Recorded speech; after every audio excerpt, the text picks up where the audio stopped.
O livro mais maravilhoso e incompreendido do mundo, a Bíblia é a sua autobiografia pessoal.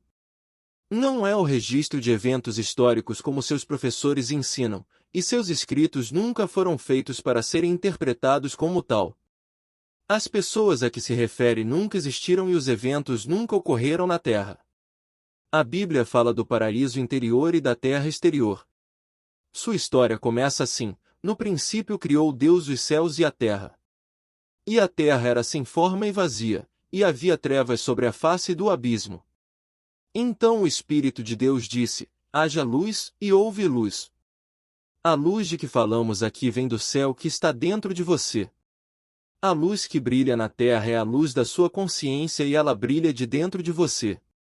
O homem exterior, chamado terra, é escuro, enquanto o homem interior, chamado céu, é o ser que estava no princípio com Deus e era Deus, mas caiu em sono profundo.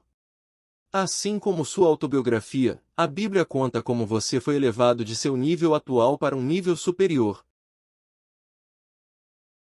No Antigo Testamento, encontramos o Pentateuco, os primeiros 5 livros, como a Lei de Moisés.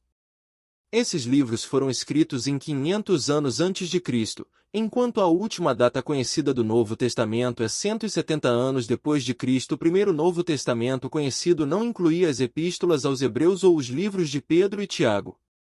É Tiago quem fala do homem de mente dúbia, declarando que ele não pode receber nada do Senhor. Depois temos os apócrifos, que consistiam nos primeiros escritos cristãos que foram deixados de fora do Antigo Testamento judaico e protestante. Esses escritos fornecem 4 esboços biográficos de um princípio, em vez de um homem. A Bíblia levou 900 anos para chegar à sua forma atual. Portanto, ao lê-lo, tenha sempre em mente que ele está falando sobre o reino dos céus dentro de você. É uma revelação de um princípio eterno chamado Cristo, que é a sua esperança de glória. Todos os personagens registrados nas Escrituras são os aspectos de sua mente, que você descobrirá cumprindo seu destino, que é cumprir as Escrituras dentro de você. Nenhum homem chamado Moisés escreveu quaisquer mandamentos em pedras, porque a palavra pedra significa verdade literal. O homem de mente literal vem primeiro e recebe certas leis pelas quais ele deve viver, bloqueando assim a verdade psicológica. Enquanto você enxergar as coisas do lado de fora como fatos, sua mente estará bloqueada e incapaz de compreender seus significados psicológicos.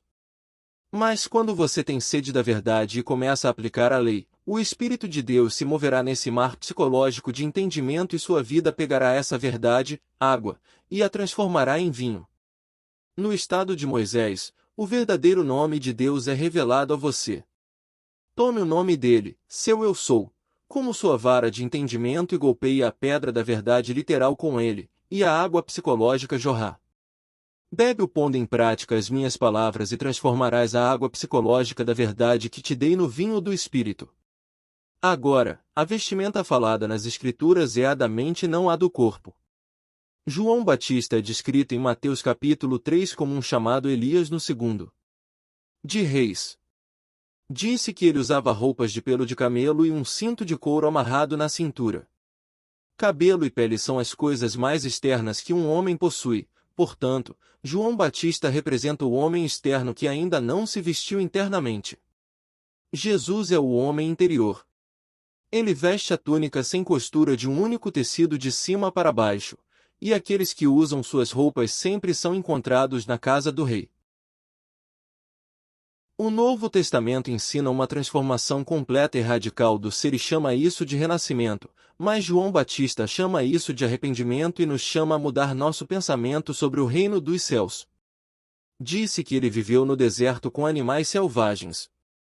Bem, você é John, vivendo no deserto quando não tem direção e permite que suas emoções animais corram soltas. Mas quando você começa a dominar seus instintos animais e os chama para o discipulado, a força vem de dentro de você e você é batizado com a água da verdade.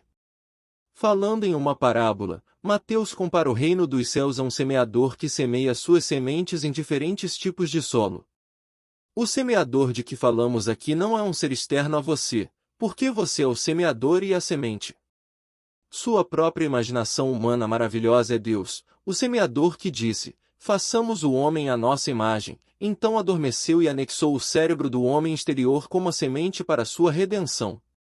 Como Adão, ou a terra vermelha, o homem é a terra psicológica na qual o reino dos céus está plantado.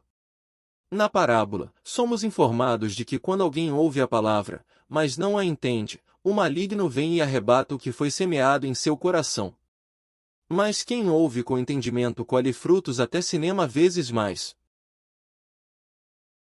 Outra parábola é contada comparando o reino dos céus a um homem que, depois de ter semeado boa semente em seu campo, adormeceu e seu inimigo veio e semeou o joio ali. Essas ervas daninhas são os falsos ensinamentos plantados na mente, as falsas crenças e conceitos que podem ser amarrados e queimados quando você se volta para dentro para descobrir a verdade e que o reino dos céus está dentro de você. No capítulo 11 de Gênesis, é contada a história de como a Torre de Babel foi construída com pedra, verdade literal, e tijolo, conceitos feitos pelo homem. Antes do prédio ser erguido, havia apenas um idioma e algumas palavras, mas durante a construção reinava confusão e logo ninguém entendia o idioma um do outro. Esta torre existe hoje como os pequenos grupos místicos e ocultos do mundo. Você não tem inimigos, exceto aqueles de sua própria casa. Fazendo verdadeiros os falsos ensinamentos, você acredita que sua segurança depende do dinheiro que você tem no banco, ou sua saúde depende dos comprimidos que você toma, ou sua felicidade depende de outro. Ao fazer isso, você constrói sua própria Torre de Babel. Mas eu digo a você que sua consciência de ser é a única realidade do estado onde você está. Em suas bem-aventuranças, Mateus diz a você que sua atitude de ser é abençoada quando está vestido com roupas delicadas, quando você veste o manto sem costura da imaginação, você é livre para subir cada vez mais alto no jardim do Éden dentro de você. Você é o jardineiro de sua mente onde planta a semente de sua própria seleção. Como o homem da imaginação, tome consciência de ser o que você plantou, e sua colheita será 100 vezes maior, porque você sempre se torna o que você contempla. Em seu capítulo 16, Mateus conta a história dos fariseus e saduceus que, incrédulos, pediram um sinal do céu. Somos então instruídos a prestar atenção e tomar cuidado com o fermento dos fariseus e saduceus. Agora, estes não são homens, mas atitudes da mente. Se você acha que deveria morar no bairro certo, que você deve conhecer as pessoas certas, que sua pele deve ter a cor certa, ou que você deve estar no lugar certo na hora certa, sua atitude é o que as Escrituras chamam de fariseu. Cuidado com esse tipo de pensamento, porque o caminho para um nível superior de ser é sempre interno e nunca externo. Marcos nos diz que o reino dos céus é como um bom comerciante de pérolas que encontra uma pérola de grande valor, vende tudo o que possui e a compra. Enquanto você se apegar a um pensamento de algo fora de sua própria mente, você não terá dinheiro suficiente para comprar a pérola de grande valor. Você deve estar disposto a vender qualquer crença em algo fora de si mesmo. O caminho para o reino leva para cima e é sempre uma direção interior. Você não pode trilhar este caminho vestindo roupas feitas de peles e cabelos. Você deve estar vestido com seu vestido cerimonial que é sempre tecido por dentro.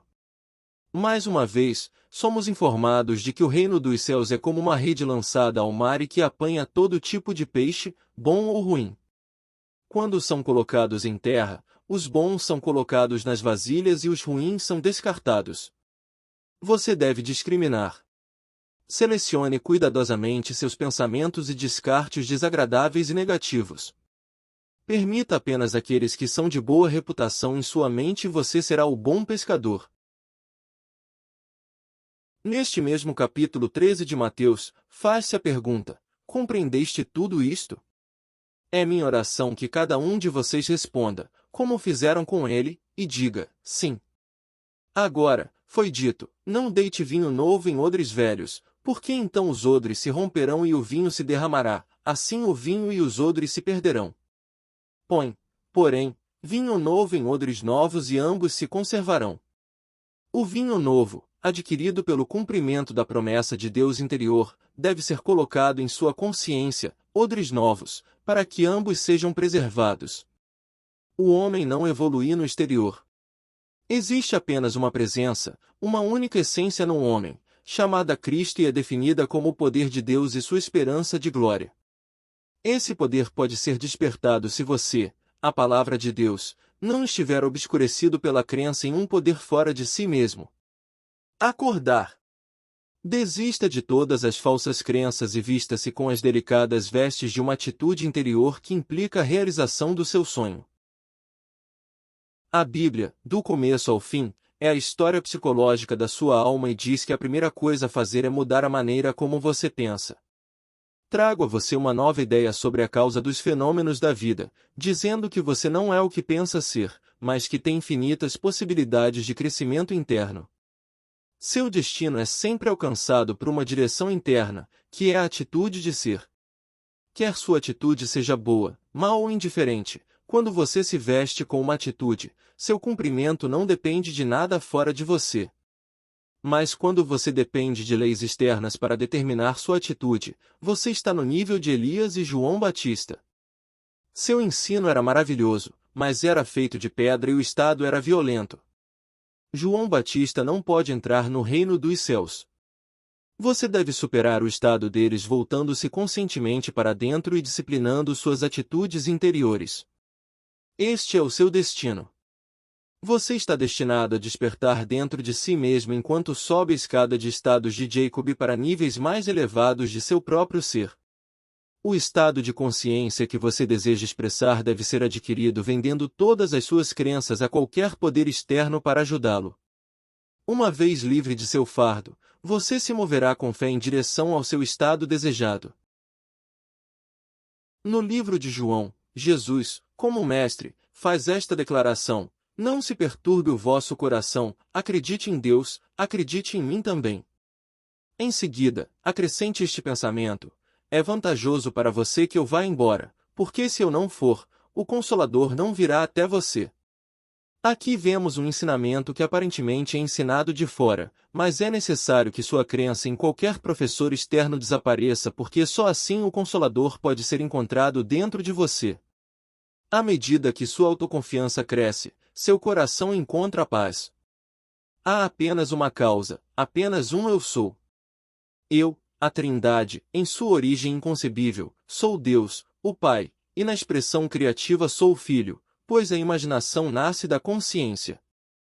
Eu, na interpretação universal, na iminência infinita, na procissão eterna eu sou Deus, o Espírito Santo. A verdadeira definição de iminência mais cedo do que agora e mais perto do que aqui. Eu sou, portanto, o Consolador. O que poderia confortá-lo mais do que saber que você não precisa esperar que seus sonhos se tornem realidade? Eles estão mais perto do que aqui e mais cedo do que agora. Deixe esse conhecimento ser seu consolador. Se houvesse um limite para o que está contido em um estado infinito, não seria infinito. No capítulo 23 do Êxodo, foi feita esta declaração: não cozerás o cabrito no leite de sua mãe. Eu lhe digo que é isso que você está fazendo quando mantém sua mente em um estado negativo. Desvie sua atenção do que você precisa e carece, todos os estados negativos, e coloque-a na realização e na abundância, estados positivos, e você não vai mais cozinhar seu desejo no leite de sua mãe.